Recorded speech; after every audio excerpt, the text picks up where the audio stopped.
When the communists took over a country, one of the first things that they did was to confiscate all the privately held weapons. But even more insidious than the theft of the people's weapons was the theft of their history.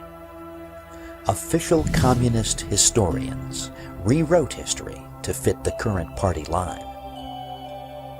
In many countries, revered national heroes were excised from the history books, or their real deeds were distorted to fit communist ideology, and communist killers and criminals were converted into official saints. Holidays were declared in honor of the beasts who murdered countless nations. Did you know that much the same process has occurred right here in America? Every January, the media go into a kind of almost spastic frenzy of adulation for the so-called Reverend Dr. Martin Luther King Jr. King has even had a national holiday declared in his honor, an honor accorded to no other American. Let's take a look at this modern-day plastic god. Born in 1929, King was the son of a black preacher known at the time only as Daddy King. Daddy King named his son Michael. In 1935, Daddy King had an inspiration to name himself after the Protestant reformer Martin Luther. He declared to his congregation that henceforth they were to refer to him as Martin Luther King, and to his son as Martin Luther King Jr. None of this name-changing was ever legalized in court.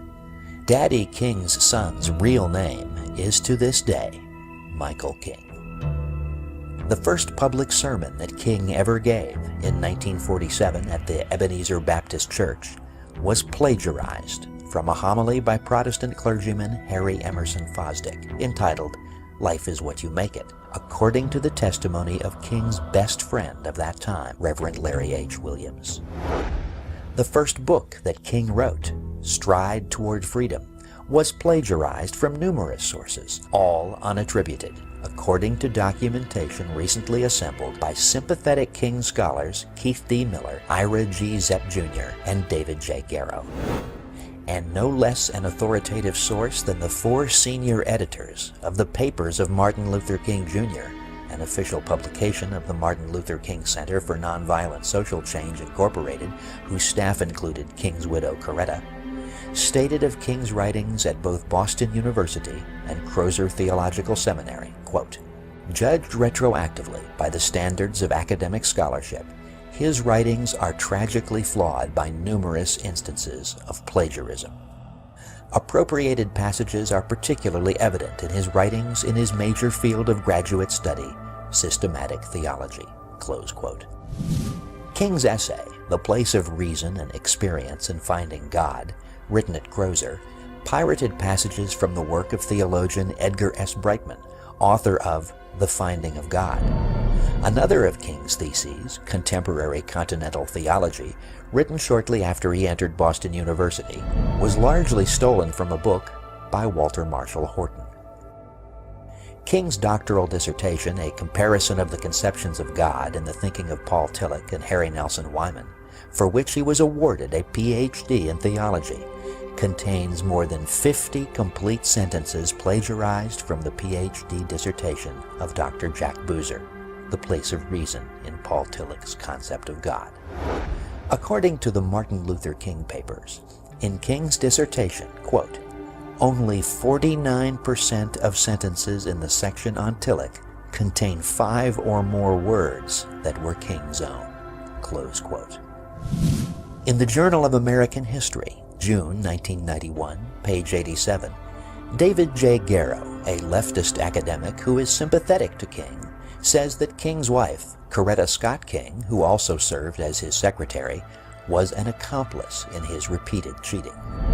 Reading Garrow's article, one is led to the inescapable conclusion that King cheated, because he had chosen for himself a political role in which a PhD would be useful, and lacking the intellectual ability to obtain the title fairly, went after it by any means necessary. Why then, one might ask, did the professors at Crozer Theological Seminary and Boston University grant him passing grades and a PhD? Garrow states on page 89, quote, "King's academic compositions, especially at Boston University, were almost without exception little more than summary descriptions and comparisons of others' writings.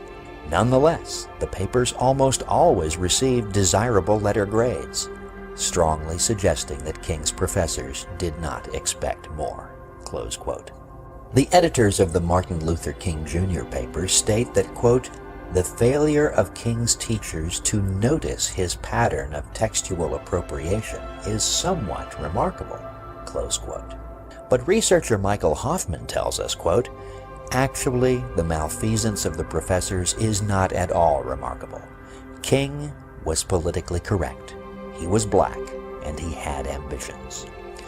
The leftist professors were happy to award a doctorate to such a candidate, no matter how much fraud was involved. Nor is it any wonder that it has taken 40 years for the truth about King's record of nearly constant intellectual piracy to be made public." Close quote. Supposed scholars who in reality shared King's vision of a racially mixed and Marxist America purposely covered up his cheating for decades. The cover-up still continues. From the New York Times of October 11, 1991, page 15, we learn that on October 10th of that year, a committee of researchers at Boston University admitted that, quote, "There is no question but that Dr. King plagiarized in the dissertation. However, despite its finding, the committee said that, quote, no thought should be given to the revocation of Dr. King's doctoral degree, an action the panel said would serve no purpose," close quote. No purpose indeed.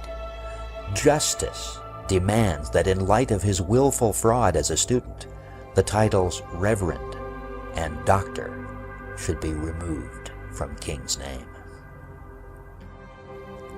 Well, friends, he is not a legitimate reverend, he is not a bona fide PhD, and his name isn't really Martin Luther King Jr. What's left? Just a sexual degenerate, an America-hating communist, and a criminal betrayer of even the interests of his own people. On Labor Day 1957, a special meeting was attended by Martin Luther King and 4 others at a strange institution called the Highlander Folk School in Monteagle, Tennessee. The Highlander Folk School was a communist front, having been founded by Miles Horton, Communist Party organizer for Tennessee, and Don West, organizer for North Carolina. The leaders of this meeting with King were the aforementioned Horton and West, along with Abner Berry and James Dombrowski, all open and acknowledged members of the Communist Party USA. The agenda of the meeting was a plan to tour the southern states to initiate demonstrations and riots. From 1955 to 1960, Martin Luther King's associate, advisor, and personal secretary was one Bayard Rustin. In 1936, Rustin joined the Young Communist League at New York City College. Convicted of draft dodging, he went to prison for 2 years in 1944. On January 23, 1953, the Los Angeles Times reported his conviction and sentencing to jail for 60 days for lewd vagrancy and homosexual perversion. Rustin attended the 16th convention of the Communist Party USA in February 1957. 1 month later, he and King founded the Southern Christian Leadership Conference, or SCLC for short. The president of the SCLC was Dr. Martin Luther King Jr. The vice president of the SCLC was the Reverend Fred Shuttlesworth, who was also the president of an identified communist front known as the Southern Conference Educational Fund, an organization whose field director, a Mr. Carl Brayton, was simultaneously a national sponsor of the Fair Play for Cuba Committee, of which you may have heard. The program director of the SCLC was the Reverend Andrew Young, in more recent years, Jimmy Carter's ambassador to the UN and mayor of Atlanta.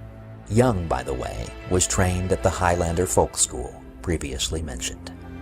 Soon after returning from a trip to Moscow in 1958, Rustin organized the first of King's famous marches on Washington. The official organ of the Communist Party, the Worker, openly declared the march to be a communist project. Although he left King's employ as secretary in 1961, Rustin was called upon by King to be second in command of the much larger March on Washington, which took place on August 28, 1964. Bayard Rustin's replacement in 1961 as secretary and advisor to King was Jack Odell, also known as Hunter Pitts Odell.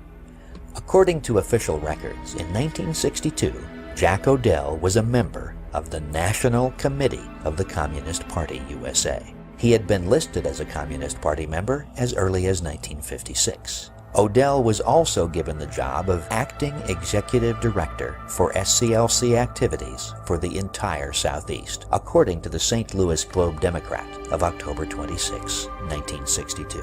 At that time, there were still some patriots in the press corps, and word of Odell's party membership became known. What did King do? Shortly after the negative news reports, King fired Odell with much fanfare.